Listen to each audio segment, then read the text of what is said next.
I thought love was only true in fairy tales. Something I don't know, it's not for me. I don't remember the lyrics. Love is how to get me. Fucking on a beach.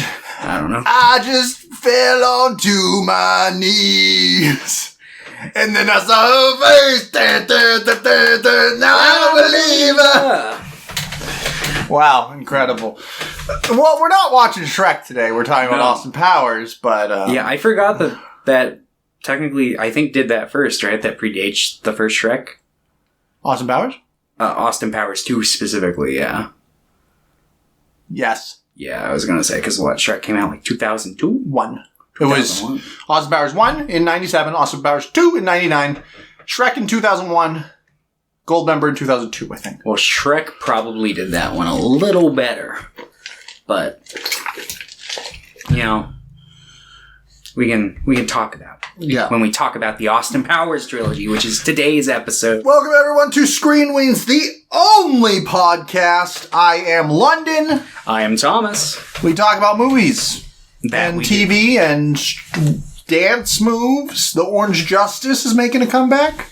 There it is. Thomas, stand up and floss for us. Oh, God, I haven't flossed in so long. Or ever, depending on your definition of flossing. Am I in the camera? Yeah, you're good. That's my floss. That's good. Yeah. That's good. For those who aren't watching, Thomas just did an incredible floss. Yes. So welcome to Screen Weens 186, 187. I was like, I'm going to remember this time. I didn't. I think it's 186. Yes. So floating somewhere around 190. 186. I was so strong and brave. Today we're talking about the Austin Powers trilogy because my partner, the love of my life, my fiance, the greatest person I've ever known, her one fault is she loves these movies. No. So we're going to be talking about those, though, because I do love her. Mm-hmm. So, yeah. Before that, though, as always, we're going to talk about what else we've done this week. Thomas, anything? Yes. 2 things. Number 1, I reread the entire Wano arc in 2 days. I should have probably spread it out to 3. I think I would have had a significantly, more time to kind of let it soak in. It's a big arc. Yeah.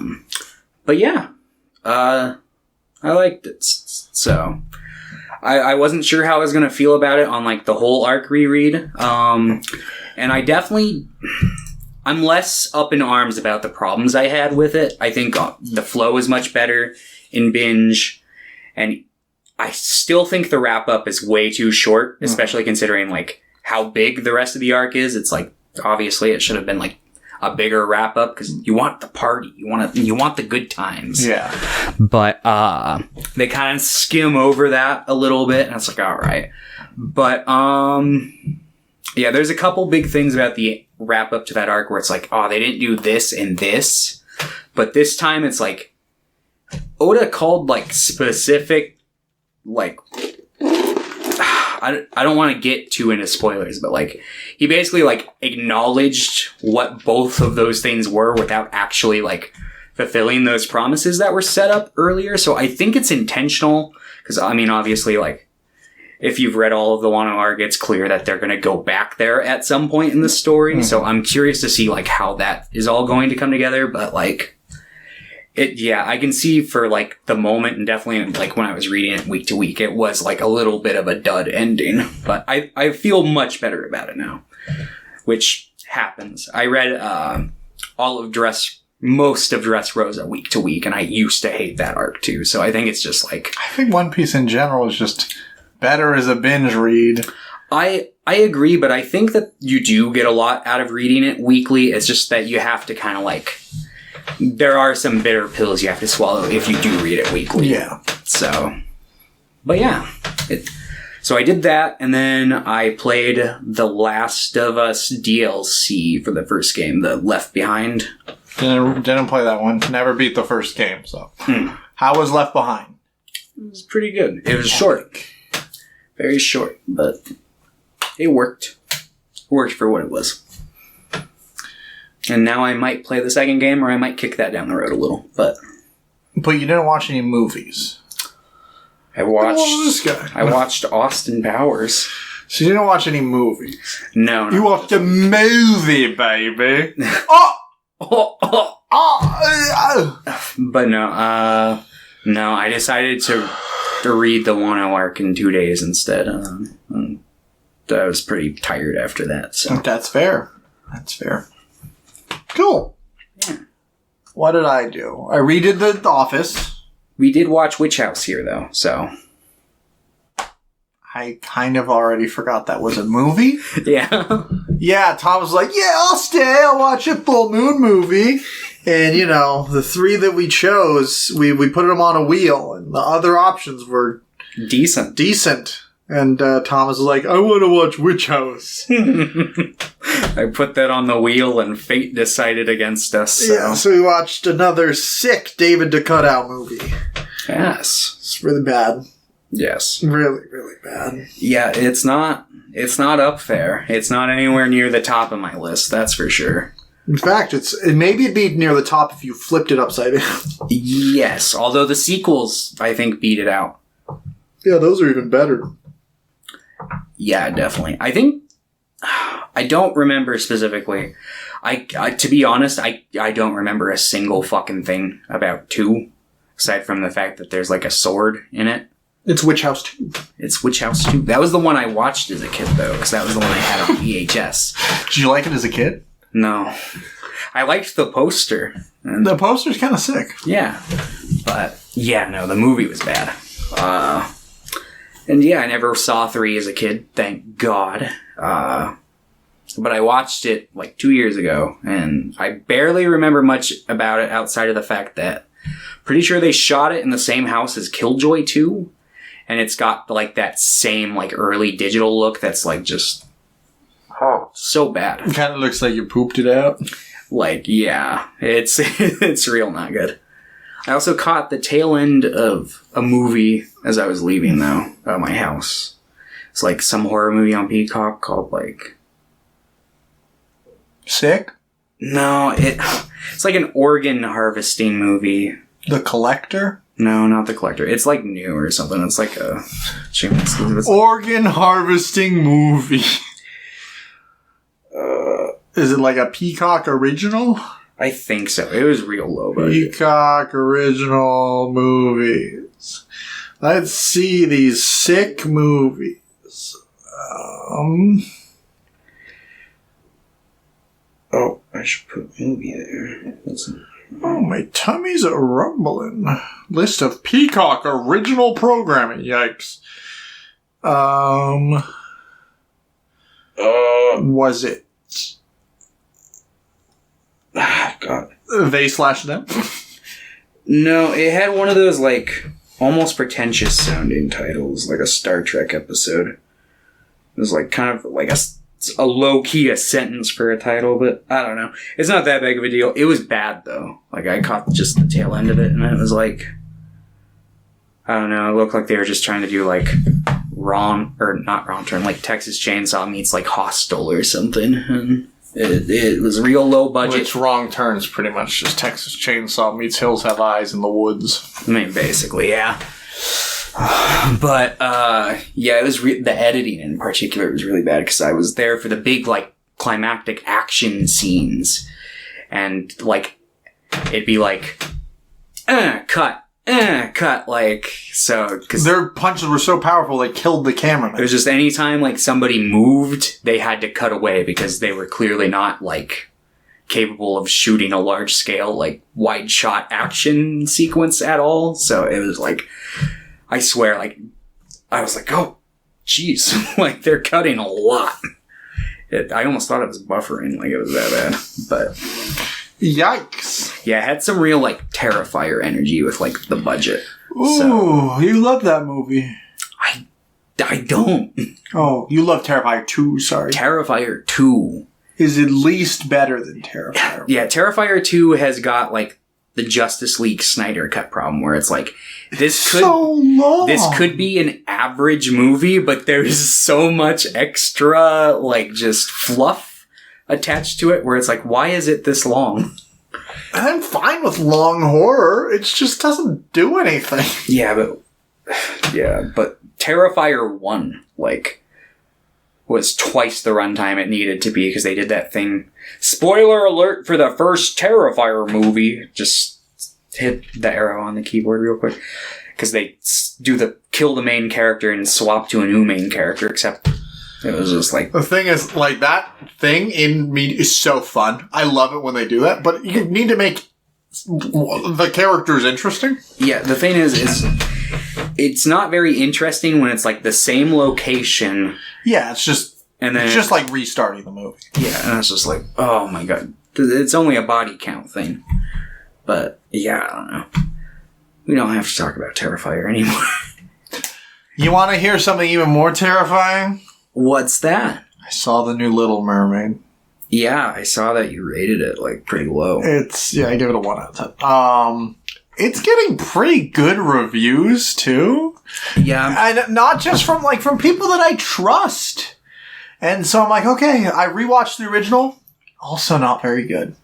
Yeah. I remember liking it as a kid quite a bit. And I like the concepts, but it's just like the characters in it. Like, Prince Eric is obviously like nothing in the movie, but I don't really think Ariel has much going on as a character either.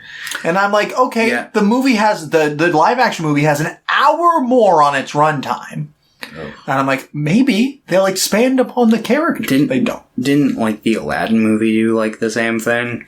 Yeah, but I think it at least somewhat works for Aladdin. I also think, like, the added songs in Aladdin at least mesh kind of well with the other songs. The added songs in this just fucking destroy the pacing. And they don't sound like they fit at all with the surrounding songs. There's a Lin-Manuel Miranda written rap in it that Awkwafina performs as Scuttle the Bird. It's horrendous. Is that the seagull? Yeah. Yeah, she plays the seagull. Okay. Yeah, I haven't watched it. I remember just watching this movie. Mostly, I would see one of the actors that's in this movie. I'm like, remember when they were in real movies? Like the King Triton's played by Javier Bardem. And I was like, remember No Country for Old Men? And then Daveed Diggs plays Sebastian. I'm like, remember Blind Spotting? Well. And Awkwafina's like, remember The Farewell?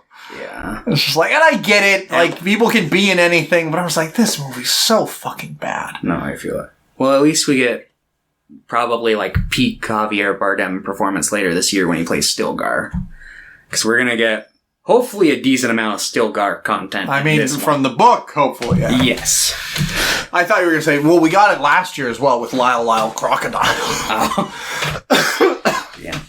I didn't see that one, so. Oh, you really missed out. La la la la la. Was it bad? It was okay. Like, it was actually, like, better than expected. Okay. I just kind of took a look at it and I was like, this movie wants to be Paddleton and it'll never happen. Or Paddington. My bad. No, like, Paddleton's about the friends that go on their road trip. I remember Paddleton. I didn't finish it. But I know. I remember. I should at one point. But yeah, even Disney, like, if I go into a movie, I don't think about, oh, Disney's an evil corporation, which I agree with, but I'm like, I'm at least gonna give this a go. I'm gonna try to be fresh with it, but it's a horrendous movie. Yeah.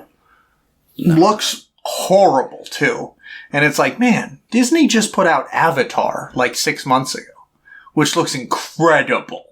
To be fair, though, that's a James Cameron picture. So yeah, but it's like, how do you even put that out, though? Like, the Little Mermaid, how do you even just cancel it? It's making a bunch of money, though. Like, yeah, no, they're gonna keep doing these live-action remakes, and they're probably gonna get worse and worse. There might be things of note about them. Like, I'm sure probably, like, they're doing the Lilo and Stitch one, so I hope they, like, get, like, a appropriate cast for it, but, like, well... There's, Yeah, like most of the cast has been pretty good so far. I haven't seen much about it outside of the fact that they're doing it. Yeah, we'll see how I feel about that one. Oh. Yeah. Let's see. Good things, though. I rewatched Fast X. Oh, nice. I was going to say, you know what would be cool for them to do in the live action remake, though?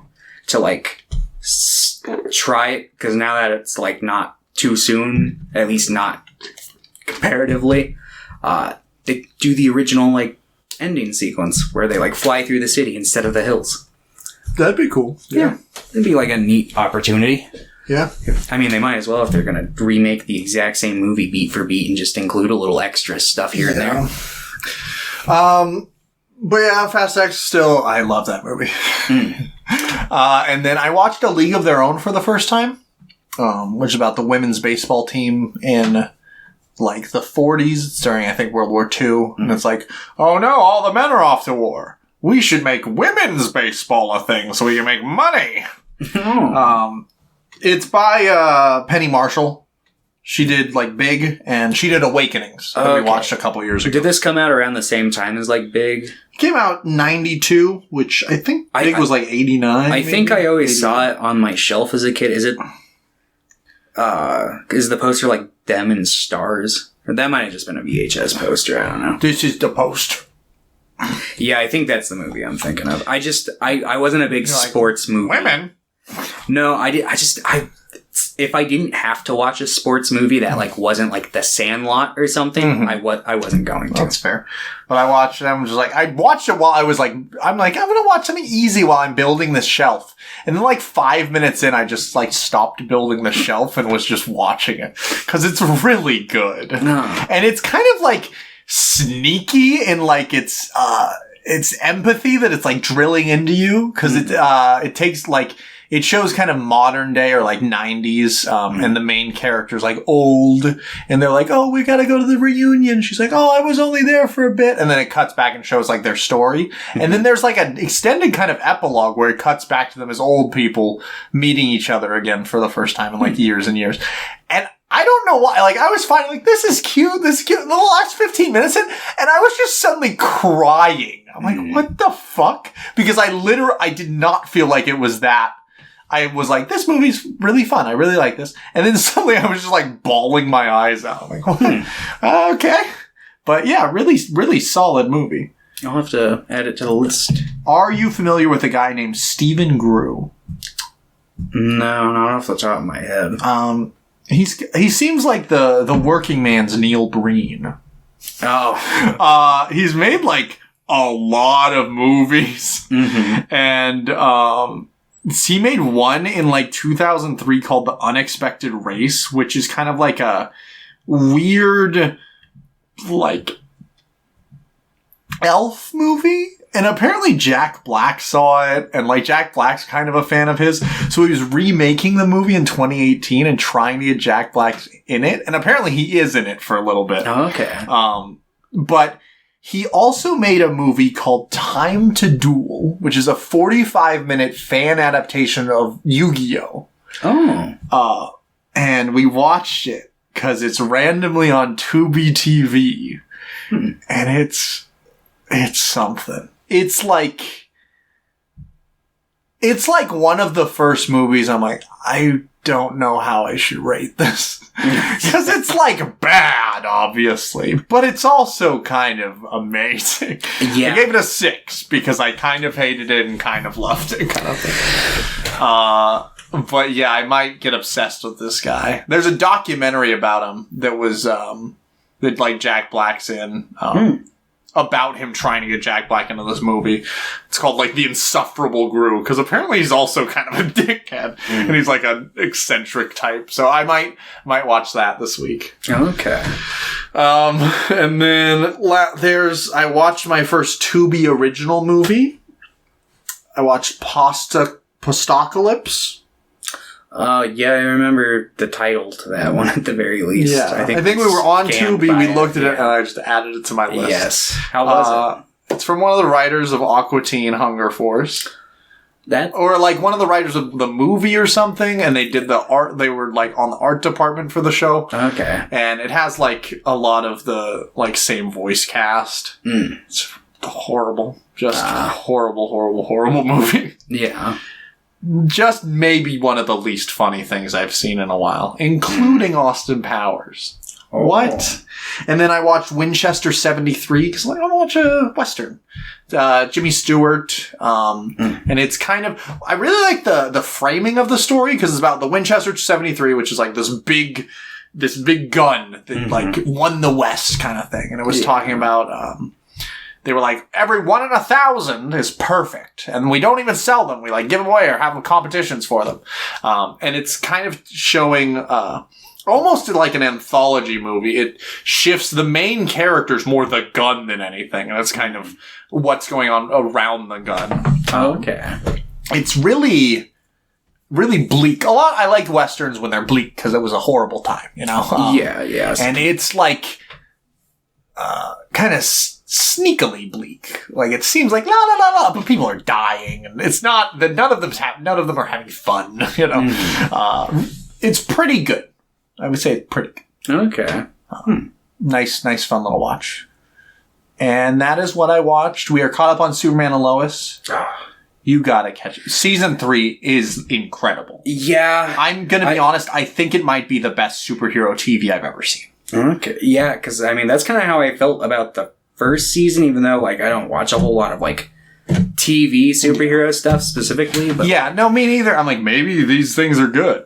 Most of them seem bad, but maybe they're good. Most of what I've seen outside of Superman and Lois has been pretty bad. I think season 1's great. I think season 2 is good. It's just there's a lot going on. Yeah. And I think season 3 has been just spectacular. And season 3 is confirmed to be the last one? I think so. Okay. What a shame. Yeah.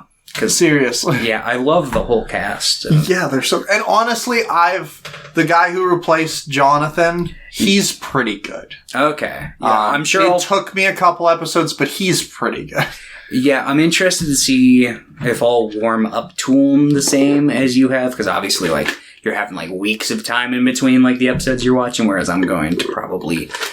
I might just wait for the season at this point, and then just go through and, like, binge all 3. I think it's halfway done right now. I think episode 9 just came honestly might not be a bad point to binge. I don't know. We'll see how my week goes. Maybe I'll have some time and rewatch the first season and then down the rest of it like water. It's just that initial starting point that always slows me down.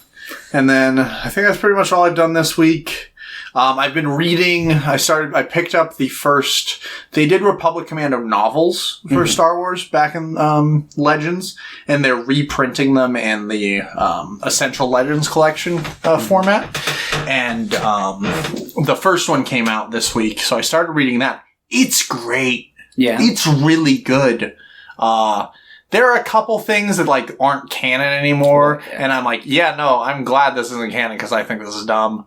There's like, they introduce a race in the books that I'm like, I've never heard of this Star Wars race. And I'm like, oh, they're only in these books. That I'm so far not a huge fan of. They're like shape-shifting beings. I'm like, we'll see how they do, but the character writing is awesome. Really, really good. And then I watched the Austin Powers movies. Yes. Let's see if we have questions before we jump into that. Okay. Actually, I know we have questions. I think I already pulled them up. Question 1 from Pierre. If you had to spend 24 hours in Chris Pratt's body, which organ would you visit? See, it's a switcheroo. You're inside. You see? You just got trolled. Probably his spleen. His dick. That's disgusting, Thomas. Well. All right. Thank you for the question. Question 2. Which Muppet would you choose to die in a live televised execution? What method would you choose? Okay, hold on.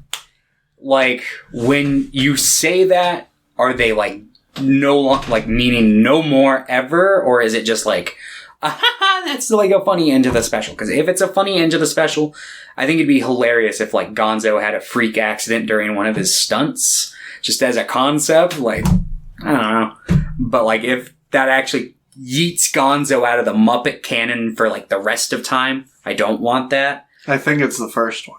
Or I think it's the yeets out of forever. I love all the Muppets. Yeah, I really maybe like... Sam the Eagle. Yeah, like probably like one of the background ones that isn't as predominant, like Sam the Eagle. I know he's been getting some shine recently. I don't remember his name, but like the scary dragon looking one. What the fuck is his name? Yeah, he's the villain or he's one of the villains of the movie. Yeah. Maybe him. The Muppets Dragon. My gut instinct is Scooter, but I kind of like Scooter. Uncle Deadly. Yes. That's such a good name. That is a pretty good name. Or maybe one of Gonzo's chickens. He's got a few of them. No! Or, I mean, get rid of no, I like the TNT guy. If we kill Jason Segal's Muppet version, like that's when he's in the mirror, would that kill Jason Segal as well? Or Segal? Perhaps. So okay, I don't want to risk it. Can we do his Dracula from Forgetting Sarah Marshall? Mole Kermit.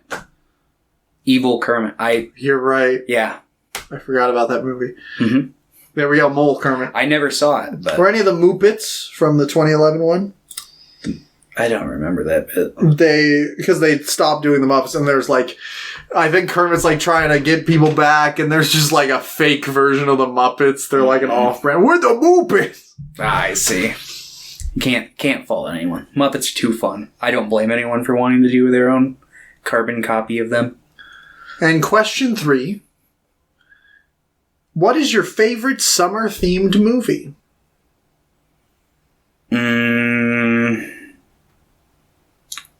Wet, Hot American Summer. No, gotta be National Lampoon Presents Bummer Summer.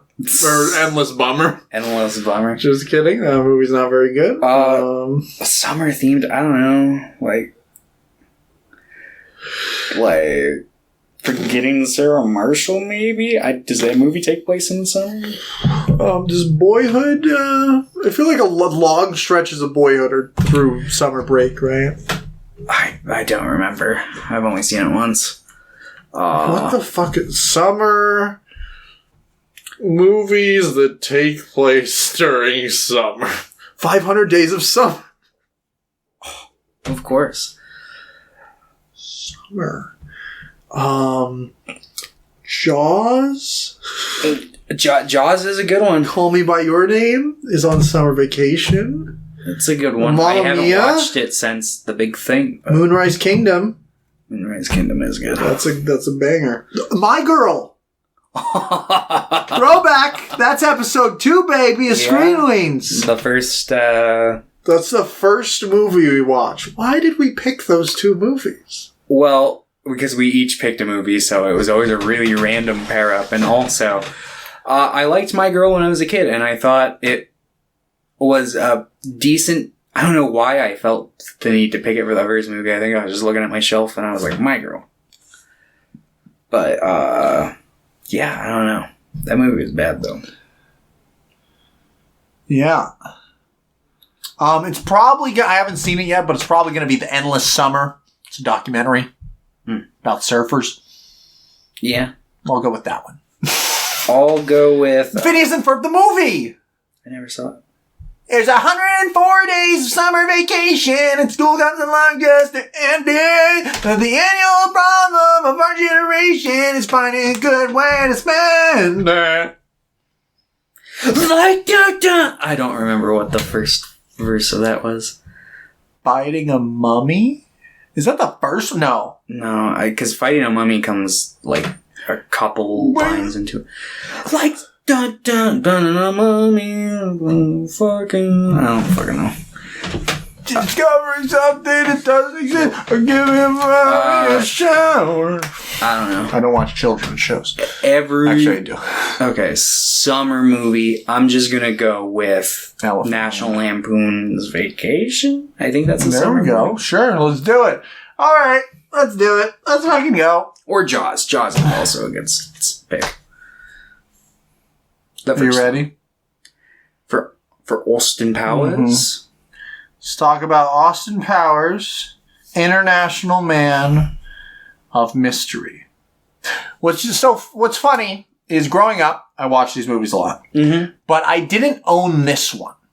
Okay. I only owned 2 and 3.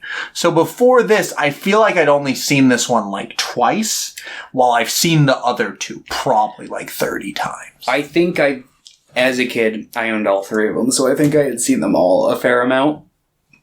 About equal. I think probably Goldmember the least, because I was never crazy about that one, but I watched a lot anyway, just because it was like I'm watching the Austin Powers movies. So I'm pretty familiar with the first one, and it was probably like my second favorite as a kid, but like watching it now, I had to ask myself whether I disliked this one more than Goldmember, just based off the fact that this movie is so empty. There's like nothing. Okay, not to say that there's nothing. It obviously like sets the groundwork for like his character and like the presentation of the movies and the formula that they all follow. But like in terms of plot, there's like nothing going on.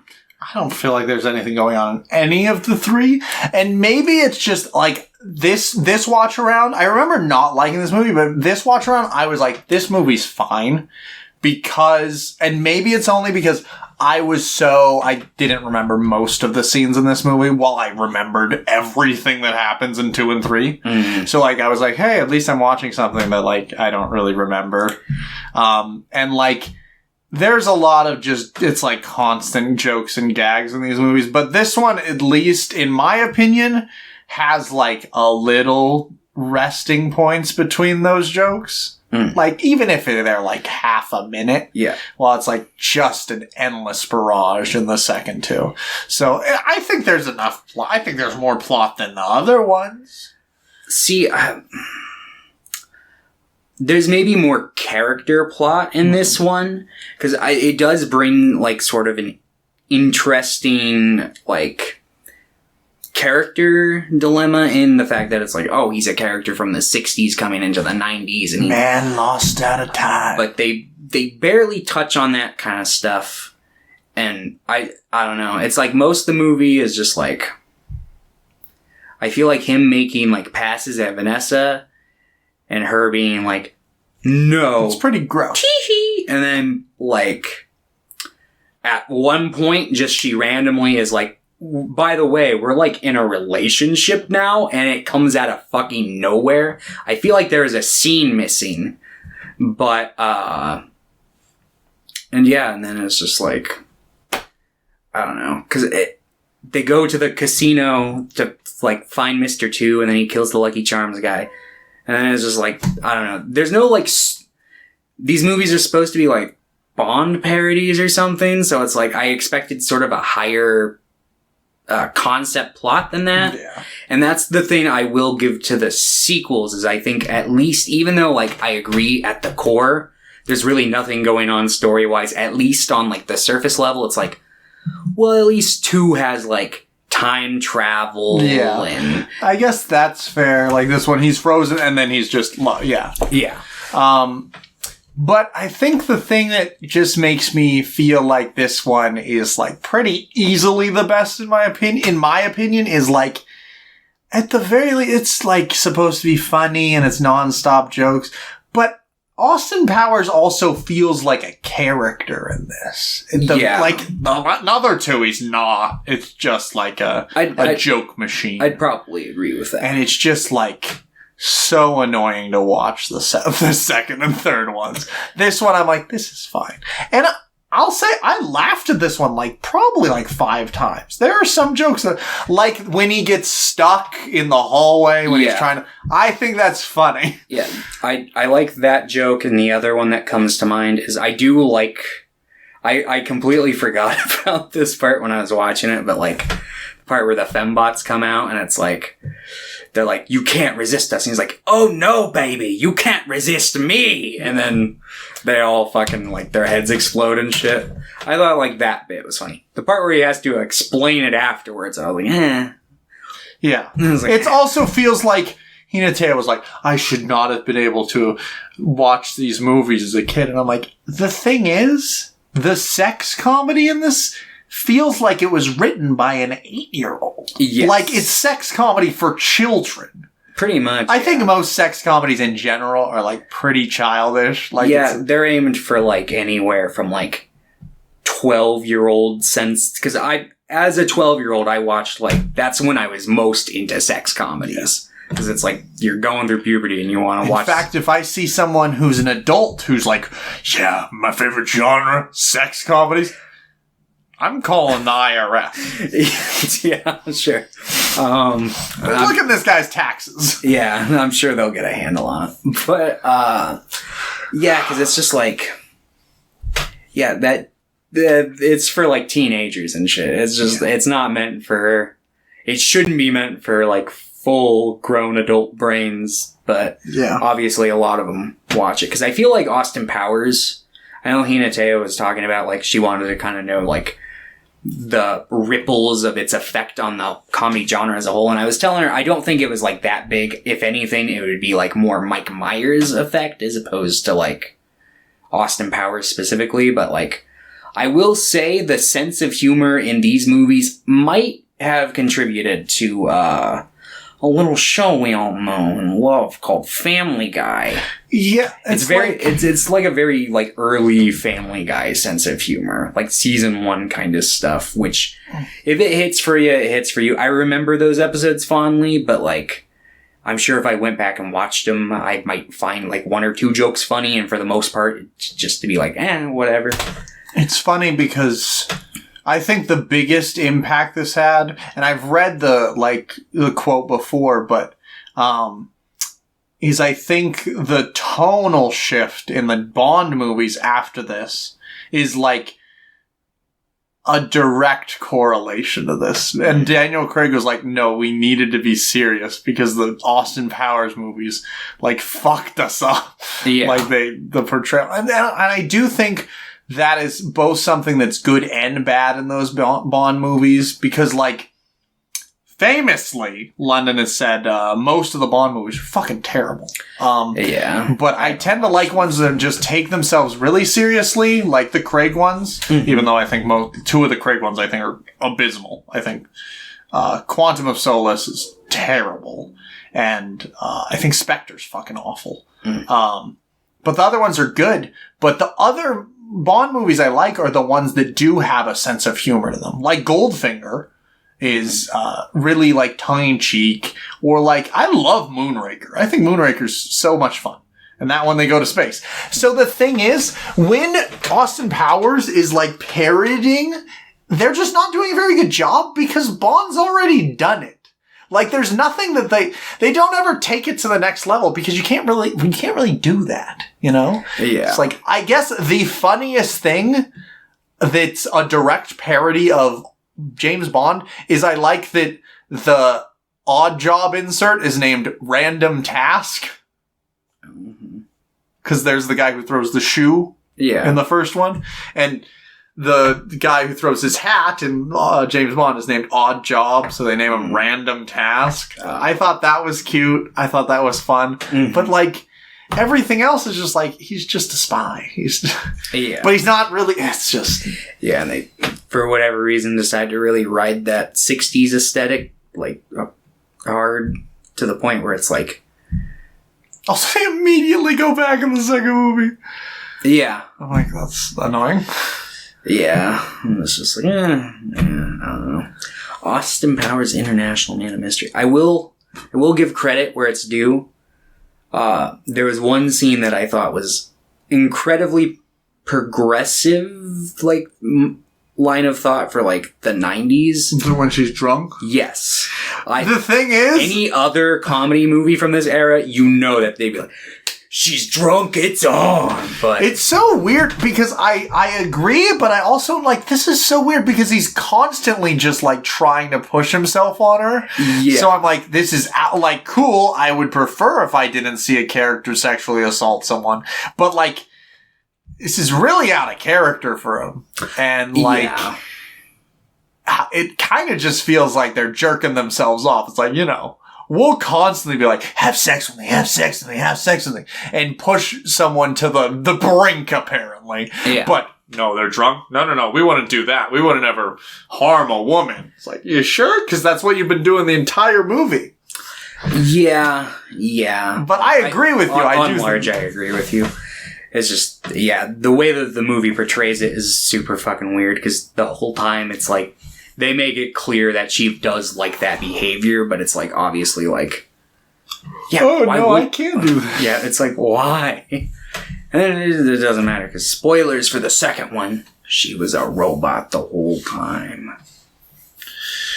But it's just like, this movie was really successful, and like it made like $60 million on a $16 million budget. It wasn't nearly as successful as the second two, because that's usually what happens. But but I don't really feel like it had a huge impact on a lot. Like I can't think of any comedies that are directly influenced, because I can't think of anything in this movie that like it makes up or innovates on. I can definitely, like, there are movies that came out after that have a distinct, like, tonal, like, they're going for like an Austin Powers kind of thing, like that shitty Dana Carvey movie. What's the name of it? Master of Disguise. Yeah, like that. I would say, like, that is, like, a direct ripoff. But it's like, is there Austin anything Powers that matters that, like, it influenced? No. I think that's the real thing. It's like, any successful movie is going to have, like, rip-offs, and it's going to influence, like, random shitty movies. But, like, did it mean anything for the grand scheme of comedy? No, not really. I mean, I guess you could maybe make a case that, like, this would be less direct influence as much as just, like, taking the creative flow from this one and taking it into, like, the Shrek movies, per se, because obviously, like, some of the sense of humor rubs off on those, and obviously, like, Shrek. I don't know if Shrek is super influential in, like, the 3D animated movie kid sphere, and also, like, internet sense of humor, but, like, I don't know. I wouldn't necessarily. I wouldn't say it's a direct correlation with, like, Austin Powers or anything by any. That'd be a real stretch, but you could say that, like, it's within the dominoes that fell there, perhaps. Yeah, that's fair.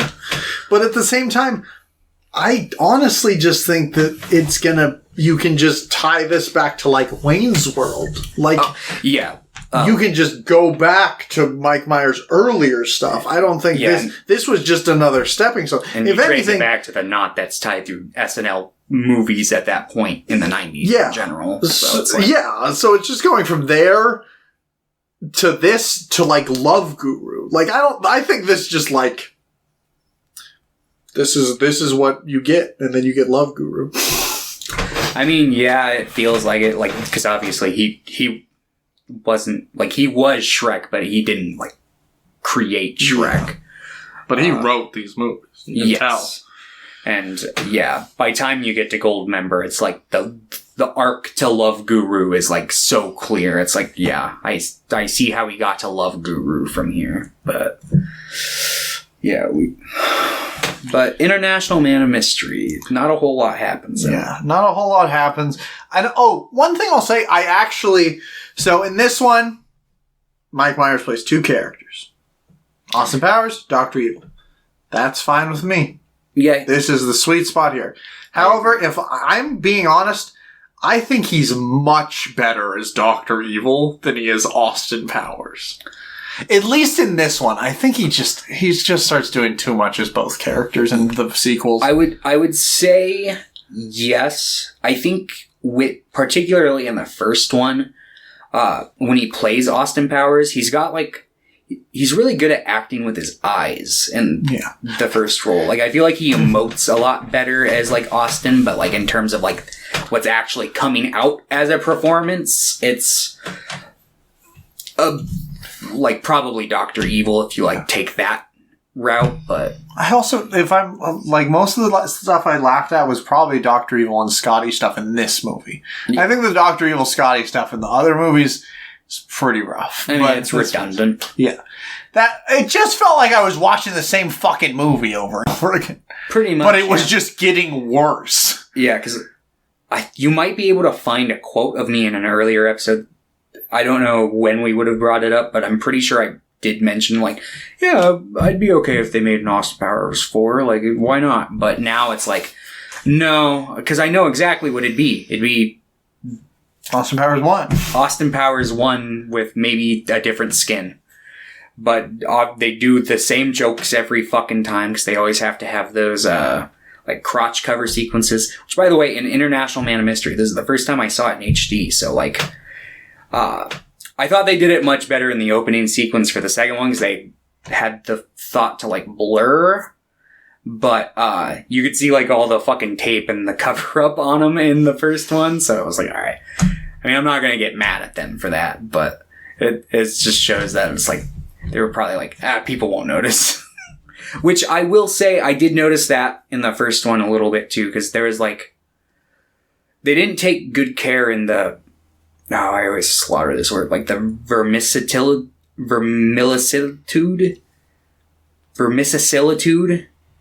Basically, like, the consistency of the world that they're building. It was like the catchphrase of, like, the shooting behind Superman, the movie. Because it was basically like, you have to have an internal logic. Yeah. Which, at least the first Austin Powers movie didn't really. Because, like, there's, like, a joke where it's like, oh, the concept is Dr. Evil doesn't understand modern references in this first movie, but then he laughs at, like, the Lucky Charms joke, and it's like, I'm sorry, were Lucky Charms commercials a thing in the fucking 60s? Like, maybe. Perhaps. I don't think they were, though. But yeah, so it's like stuff like that, like little stuff like that shows that they didn't really, like, they were more concerned with a joke landing as opposed to any sort of, like, consistent logic within the movie. So I was like, I felt like they did a better job with that in the sequel, surprisingly. Whether it amounted to anything good is a completely different discussion, but at least they were more consistent, like, with, like, the seeds they were planting for, like, Dr. Evil and Austin Powers and stuff like that. So it felt like they took greater care in the second one with the consistency. But anyway, International Man of Mystery. As much as I've been dunking on this, I don't mind this movie. I think it's fine. It's watchable. I didn't hate this one. I don't think I'll watch it. Hopefully ever. I will watch it again. Casino Tay will want to watch it again in our lives, but I will not hate it when I have to rewatch this one, is what I'll say. Okay. Yeah, I don't like this one. That's fair. I completely understand that. Yeah. While I felt like the character beats in this one were the strongest of the three in terms of trying to, like, actually flesh them out as characters, I don't think there was enough substance to it to really have me hooked in any sort of a sense, and the rest of the movie just felt like a big nothing burger. So that's my stance on it. But yeah, I think it did a okay job at laying down the foundations for the Austin Powers franchise, but it's not something I'm crazy about. So what good is it to me? I think you're going to give this one a 3. Yeah. You're going to give it like a 5? I think I'm at a 5 for this one. Yeah. Nice. Well, The Spy Who Shagged Me. This was my favorite as a kid. This was also my favorite as a kid. I was, like, in love with Heather Graham when I was a child. That's fair. Yeah. Still, no.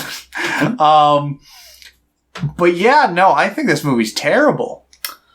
I don't know. Do you like this more than the first one? I'd say I like it more than the first one. I acknowledge that a lot of it is redundant of the first one, but the first one feels like a first draft, whereas, like, this one feels like, had this one come out first, assuming any sort of, like, meta setup that needs to be done from the first one, I think it would have been better, because, like, I just felt like the jokes from the first one that they did in this one were more well-rounded out.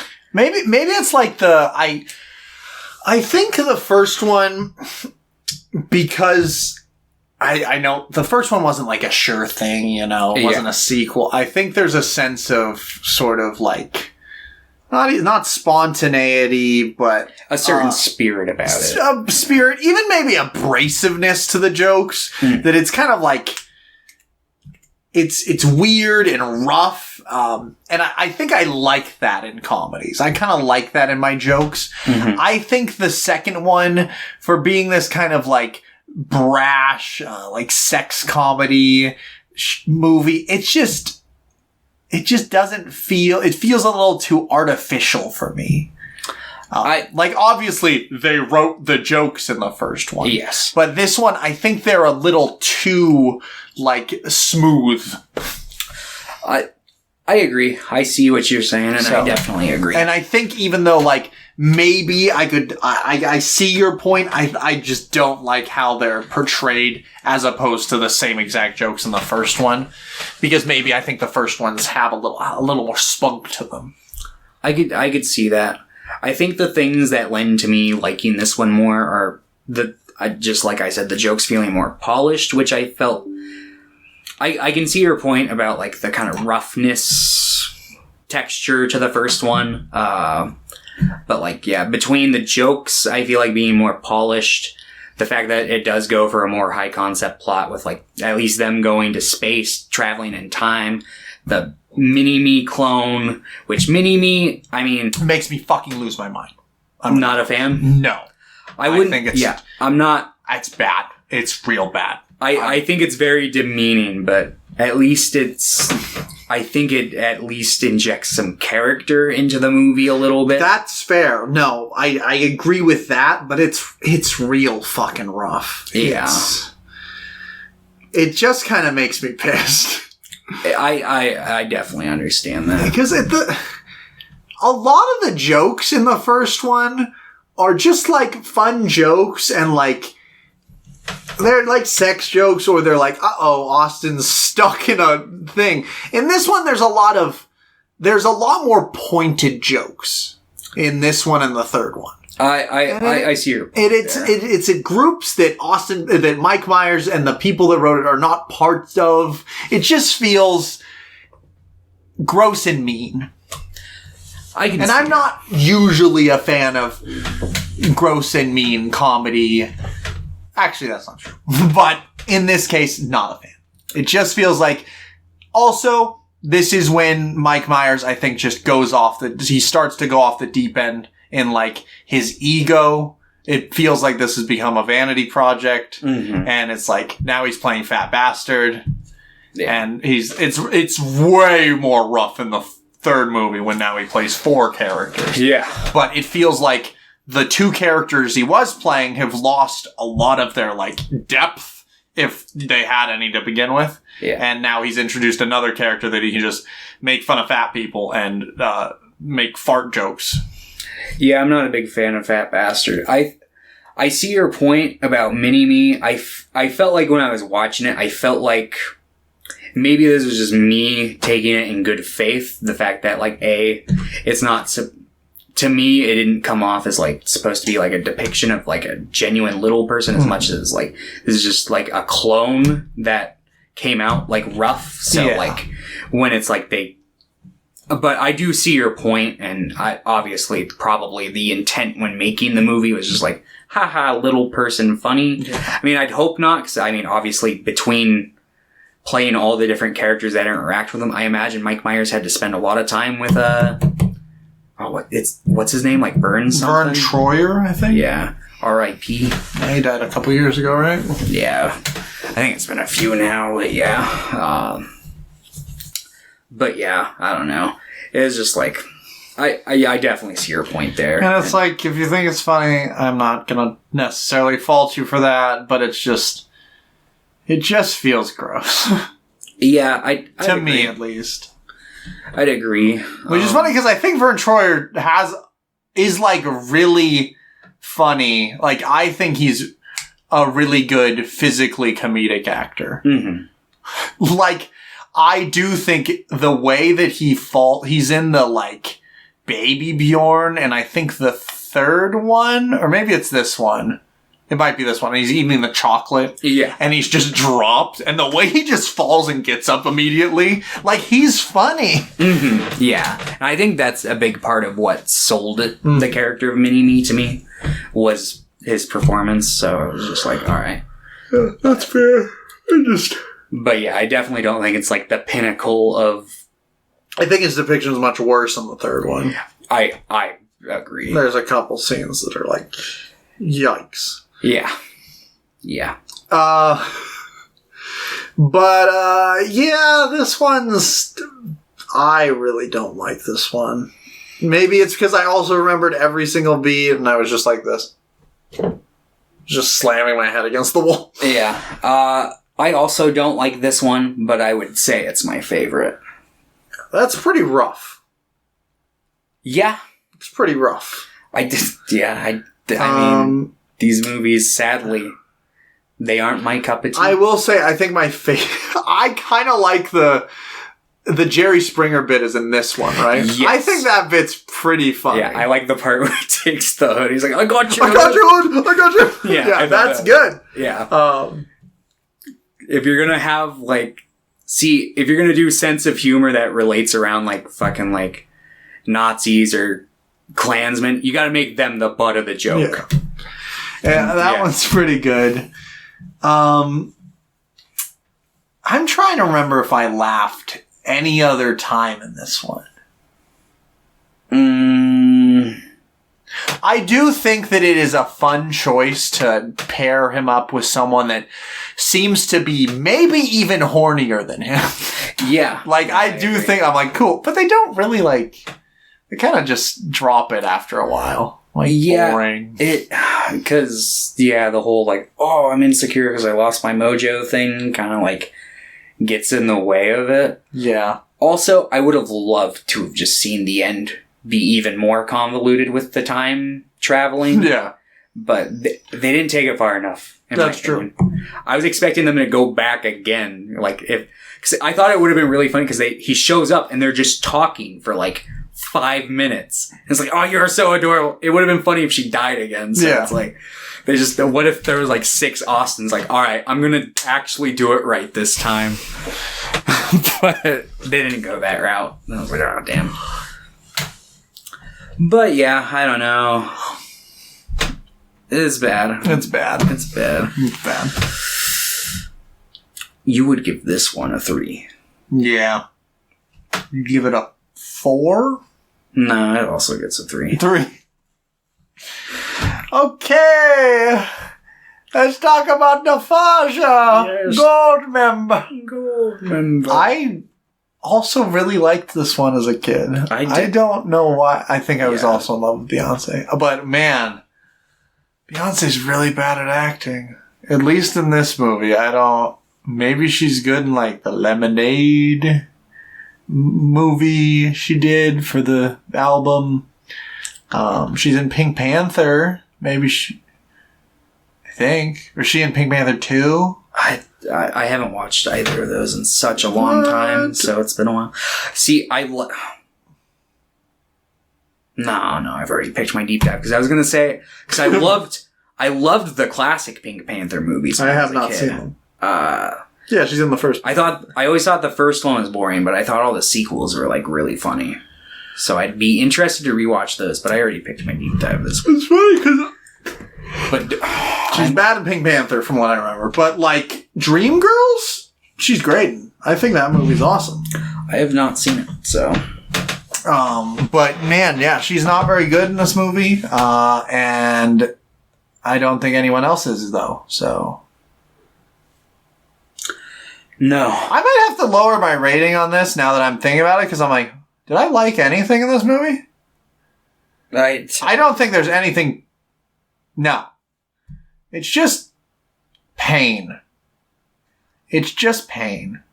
And I'm pretty sure audiences around this time didn't really like this movie either. It made $300 million, which is an insane amount of money to make. So did the second one. I'm like, what the fuck? Yeah. For this?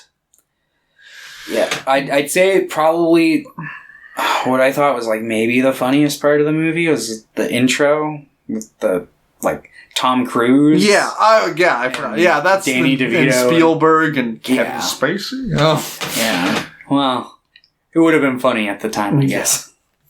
No, I remember. I really liked that as a kid, and there were parts that I really liked. I liked the wire flying scene when I was a kid. I'm like, that's funny. When Fat Bastard's flying across the room. But watching this again, I'm just like, nothing in this is funny. They redo the same jokes again, and they're still worse. They make Mini-Me, like, into this horny little rabid guy who just starts, like, humping Beyonce and wants to have sex with her. I'm like, I get it. He's a clone. Yeah. I miss his evil tendencies from the second Thomas, I'm so sorry. I have to take a shit. Oh. I just shit, and now we're back. Yeah, remember when Mini-Me was evil as fuck in the second one? It was kind of endearing how evil he was. And then in the third one, he's just like, oh, I'm not so evil anymore. And then... Yeah.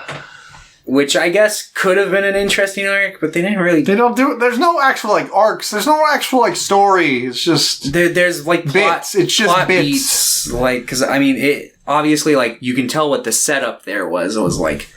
Oh, you know, Scott becomes more evil, so then it's going to be, you know, the favorite focus is going to shift, and that's going to cause Mini-Me to have some emotional disruption where he'll need to go on some sort of a journey or whatever. But they don't fully flesh it out. It's only like bits and pieces of it. So it's like, The thing about this movie, or the thing about the Austin Powers, the first movie is like a movie with a narrative. It's a simple narrative, but it's a narrative that's interrupted by little bits, right? I guess, technically, yes. This movie feels more like it's a series of bits interrupted by bits of narrative. Every so often, yeah. Yeah. No, it's bad. I don't like Goldmember at all, and he's barely in the movie, but it's named after him. But I'm not saying he should have been in it more. He should have been the main character. But as it stands, he's barely in the fucking movie. He only becomes like the main villain in the last 2 seconds, and then it's like they take care of it. Yeah, I don't even remember it. He gets electrocuted and falls and hits the ground. With him and Michael Caine's in it. Michael Caine is in it, and they do that. Was that an issue? Here's a tissue. Did they take a scene? What was that movie we watched with him in it? Where I always forget his name. The like 60s one. Yeah. Well, he was in a lot of movies kind of like that, though. Yeah, that was my line of thought, but I want to say in that movie there was like a car exploding, so it was like, is that the one that we watched? But I don't. It was so long ago, I don't even remember the name of the fucking movie. Fuck was the movie called? Get Carter. Yeah, that's what it was.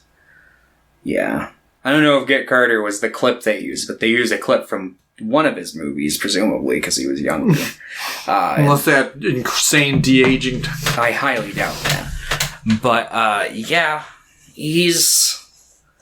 I want to call him the best part of this movie, but his character was nothing. Yeah, but, like, Michael Caine is one of those guys that even when, like, he's phoning it in, he's acting. Yeah. He's, like, good. I know what the best part of the movie was, and it was... Daddy was... Yes. I think that song's kind of catchy, so... Yeah, it's a catchy song. I was saying this to Hinata earlier. I think both Mike Myers and Adam Sandler are much better, like, music comedians than they are, like, movie comedians, which... maybe that's unfair to say, because, I mean, they were, like, titans of the 90s movie comedy scene, and... I mean, I'm clearly not doing much better. I think just in general, it's just like they need other writers. Yeah, no. They got a lot of charisma on screen, like they can act it, but it's like they just need to not write their own material for that kind of stuff. If they want to be involved in the writing, they can. They just need some better collaborative, better people to collaborate with, because, yeah, I don't know. Because, yeah, most of the jokes do not land. I don't find my winky is a key or Faja very funny. Or, hey, I'm Fat Bastard and I'm shitting. Yeah. Oh, I didn't eat any corn. It's like, classic. Very funny. But, yeah, I don't know. Goldmember, It's not good. It's not good. You should watch Endless Bummer instead. I think I'd rather. It's Because that movie, I don't that think has a narrative. Yeah, I don't think that movie's good, but at least it didn't, like, spend its entire runtime just annoying the ever-loving shit out of me. Yeah, so the song's good. The intro's kind of fun. Yeah. Yeah. And then the rest is, like, Just bad. horrible. Yeah. Horrible. Fred Savage plays, Mole. yeah. And it's like, that joke is not funny. That's not, and you just keep doing it. Yeah, maybe the first 2 scenes where it's like, all right, we'll give one to Dr. Evil, one to Austin Powers, but the fact that it's like, every time a new person meets him, you have to go through it real quick, and then people re-meet him, and it's like, oh god, and it's like, just get it out of your system, and then he does I do, I guess, like the point. I think it's maybe the funniest part of the joke in its entirety. I don't think it's good, but I like when he just suddenly has a stick. He's just like poking it. I was like, Oh, fuck? yeah. Did he get the stick? And I like that it was immediately like, okay, I'm good now. And then it just cuts to him having a stick touching it. I'm like, Yeah. okay, that's fine. I think my favorite part of that gag in particular might have been, what's the name of his, like, man in the chair? Basil, yeah. Exposition. Is that... His last name's Exposition, yeah. Okay. It's classic, yeah, classic joke. Well, when Basil introduces Austin to Mole Man for the first time, and it ends terribly because Austin can't shut up about the mole. He gives him a dirty glare on the way out the door, and I thought that seemed pretty out of character for Basil, so it kind of made me like, oh, haha. Yeah, that's fair. Also, Remember when they cut to them as children? yeah, remember the stance that these movies have where it's okay to hit a woman in the face if you think that she's a man? That they keep doing? I do. Yeah. It's pretty bad. Was that the... It was the second first one and the second one. Okay, yeah, I was gonna say. At least there was none of that in the third one. I mean, that's one positive I can say for Goldmember, I guess. Yeah. Unless that scene where he punches Basil's mother was in the third one and we're just misremembering. But I don't remember. No, it was the second Yeah, I one think because it was when he so. goes back in time. He's like, I want you to be my mother. Oh, yeah. I think. Yeah. Yeah. Here, I just made the flashback sequence to when they were children instantly better. You have all the people playing the kid versions of them. That's fine, but you have Basil, just the same actor as him, because you already had him like is his younger self with his old, like longer hair. So you just have him have more long hair. Just like as he's younger, he just has longer and longer hair. Made it better. There you go. I'm genius, comedic, funny. Yes. But yeah. Yeah, no. Terrible movie. Yeah, Goldmember's bad. Yeah. I'm at a loss for words. Yeah. Now. Yeah. I don't have anything kind to say, so. Yeah. It's all just bad. These movies are bad, but this one's the worst, by far. For me, at least. I'll say a highlight for the When it second ended. one. Oh. Not this one. They had Rob Lowe as Mr. 2, and I thought that was neat. Also, I mean... I like the dance. I'm going to be honest. I do like some of his just like random mannerisms that Austin Powers does, but it's just like in little bubbles they're fine, but they're not necessarily very funny in like this overarching movie. Yeah. Also, is it... I guess he was never like convicted for it, but I find it very weird that what's his name? Robert Wagner? I guess if Christopher fucking Walken still works, I guess he's allowed to still work too, though, because he was also involved potentially in that. The Natalie Wood thing. Oh, yeah. Yeah, no, Robert Wagner was the guy who was actually married to her and is thought to have been the one to commit the act. But it's not confirmed, so... But he's in all 3 of them, so it's like, cool. Well, I don't know anything about that. Besides, like, just the yeah, I'm sure you've heard of Yeah. that. Yeah, she was like drowned. She drowned on the yacht or whatever, and it was like after a night where they had been like fighting the whole fucking night. And it was like, yeah, Christopher Walken was there with his wife or girlfriend, fiance, whatever she was or whatever. I don't know. I haven't read up on it in years, but I know it's like one of the biggest Hollywood scandals out there. So it's like, well, And he's playing the Emperor. he is? In Dune? He's playing the Emperor. I thought you were talking about Robert Wagner. I was like, what? No, Christopher Walken. Christopher Walken. I mean, Christopher Walken's had a very fruitful career after all of that. Yeah. Because, I mean... He's in Hairspray. Yeah. I mean, pretty much I think anything we've watched on the show with him has been post that. Because, I mean... Yeah? When was that? I want to say it happened in the 70s. Like, it was pretty early on into... I don't know. Let me look up the year she died, and that'll give us a good frame of reference. But yeah, no. So I just thought that was kind of weird. But like I said, I guess he wasn't like convicted or whatever. So it's like, see, Natalie Wood, 1981. So Year was born. good year. Oh, God. We got a new hire in today, and I asked him how old you thought I was, and he said 28 to 32. And then I put a gun on my mouth. You said 20 to 32. 28 to 32. Oh, And then I left. Yeah, I think you give this movie a 1, 2, 1. that's a 1, dude. This is worse than most full moon movies. Like, Yeah, there's a sense of, like, spirit to Full Moon. yeah, like, Even if it's stupid. yeah. But this just hurt. This is no good. You would give it a 2? No, I'm at a 1. Okay. I think I originally put it at 2, but then I'm like, talking about it, I'm like, why the fuck did I give this a 2? It's a 1. Yeah, Goldmember's real bad. More like Stinky Doodoo Member. Oh! Thomas, are we watching something bad for the deep dive? God damn it. No, we're watching. I hope most of them are good. I've only seen Watching the Hellraiser one movies. of the 5 movies. We we're watched covering. all 11 Hellraisers? I try not to. But That was rough. That was real rough. That None of them were good. No, not a 1. Not even the reboot, which by comparison was better than all of them. But like it. So no. So our director for this deep dive is classic. Michael Curtis. I'm just guessing, huh? Danny Boyle. Let's fucking go! And 4 of the 5 movies. Sunshine. No, 4 of the 5 I've seen? No, I was going to say 4 of the 5 movies I picked have Ewan McGregor in them. So, Let me guess. okay. Trainspotting.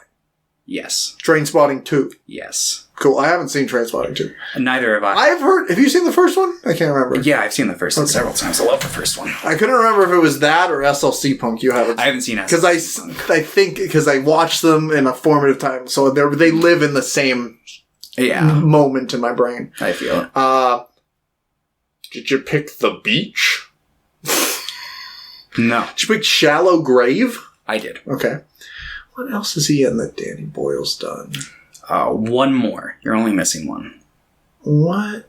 Is it newer, older? It's older. It came out, it was like the 3 movie period where he did back-to-back with Ewan McGregor. It's called A Life Less Ordinary, and it's him and Cameron Diaz. Okay. Haven't seen that one. It looks like it might be like a Bonnie and Clyde type dynamic movie. And the 5th movie we're watching is Yesterday. No. Fuck God. I picked Slumdog Millionaire because I have not seen it, but I remember that one. Good. Yeah. I remember everyone really liking it at the time, so. I always forget he did that movie. He's a pretty interesting director. Yeah, I almost picked... I almost picked Sunshine. Yes, I almost picked Sunshine, but I felt like tonally it didn't match the rest of them. I went with the same reasoning, and also the fact that I just rewatched it not too long ago is why I didn't pick 28 Days. But yeah, he honestly hasn't directed as many movies as I thought he had. I was like looking at his list, and he basically like once you enter the modern era, it kind of like tapers out a bit. But Yeah. yeah, he definitely wasn't going to pick 127 hours. But He did that? yeah, Is that movie bad? it's Probably. not bad, but it's James Franco in a mostly solo Oh, performance. good. Yeah. So I was like, I yeah. just, I feel like he has kind of lost a little. I'm interested to see how I feel about Trainspotting 2, because I've heard it's either terrible or even better than the first one. And I think it depends on the age of the person and how they, like the people that I know that grew up with Trainspotting that are now like 30 or like 20, late 20s. Mm-hmm. I think it means a lot to them because it's about, the character. But people that have watched the Trainspotting for like the first time and then watched 2, they're not as big of. So I'm interested because I grew up watching Trainspotting. Mm-hmm. So yeah, as long as it does something interesting, I'm sure I'll probably like it. But to be determined. Yeah. I'm kind of not holding my breath on that one, but secretly deep down I'm hoping it's pretty fair. Decent. I guarantee, this is going to be my guarantee here, that all 5 of these movies are going to be better than all 3 Austin Powers. I'm just going to do that. I would bet against you, but my gut tells me I agree, so. I got, even though the first Austin Powers I didn't mind, I gotta say this. I gotta have faith in the Boyle. Yeah. No, I mean, yeah, he's good. I haven't seen Yesterday, which might be his really best bad. movie. It's really bad, but I will give him one really bad one. That's fine. I've also heard The Beach sucks, but yeah, I haven't seen it. It has Ewan McGregor in it, I think. All right, scrap Slumdog. No, I'm just kidding. We can watch. We're doing a Ewan McGregor, Danny Boyle deep dive, baby. So close, but no, I'm going to stick with Slumdog. Sure. You probably like it more. I'd probably like it more than Slumdog? No, I'm saying you probably like Slumdog more. Oh, yeah. No, we're definitely going with Slumdog. Because, yeah, I don't... He did the Steve Jobs movie. I've heard that one's really good. The Michael Fassbender one. Yeah. Have you seen that one? No, I don't really give a shit about Steve Jobs. Yeah, I think Steve Jobs is a dickhead, too. But Life Less Ordinary. Oh, look at his hair! Maybe we'll do a double feature one day where we can cover that Steve Jobs movie and the BlackBerry movie. Oh, I forgot. He was the director for the filmed version of that National Theater of Yeah, that was good. Mm-hmm. That was sick. Yeah, no, I really liked that one. All right. Well, 187. Next week, a new deep dive, a new director. Let's fucking go!